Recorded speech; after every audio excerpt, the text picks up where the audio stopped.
I think of styling your home for sale, it doesn't necessarily mean take everything out and bring everything in brand new. And what we worked with here is these guys had beautiful stuff already that we were just working with, and we were filling in those dead spaces and creating purpose to spaces and adding layers and texture that create more energy, warm energy in the home. So for me, it's not always, you know, kind of helping people to see that styling a home doesn't need to cost a fortune. It doesn't need to be overwhelming, but it just needs to be thoughtful in the, you know, what is kind of the home's, you know, what do you want people to feel when they're in the home, and then sort of starting from there, working back. But using your own stuff is great because it's got the personality. I think the other thing is sometimes people have the idea of just stripping it back to bare bones, and it becomes very sterile and very cold, and it's not that homely. Whereas what you've done here is created a space that feels particularly homely, and people can see themselves living here as well. Absolutely.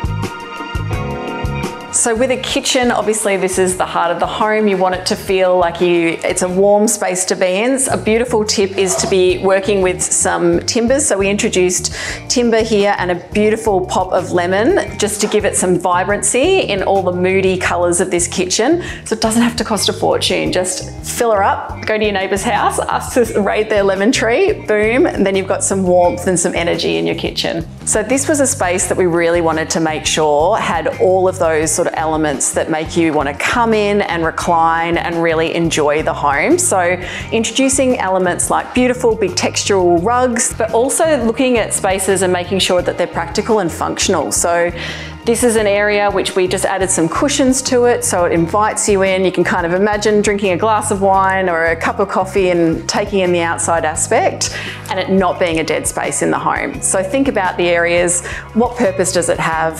How do I make it even more inviting, and kind of concentrate in on that. So in this room, just some really simple things you can do with your bedroom is just to clear out as much as possible on your bedside tables. Keep it really just focused on the minimal elements, but add a bit of personality to it. Who doesn't read a book in bed? So that looks nice and can't go wrong with greenery. So you've seen it here first. Thanks so much for all your perspective on this, Lauren. How do you think we went? I think we nailed it.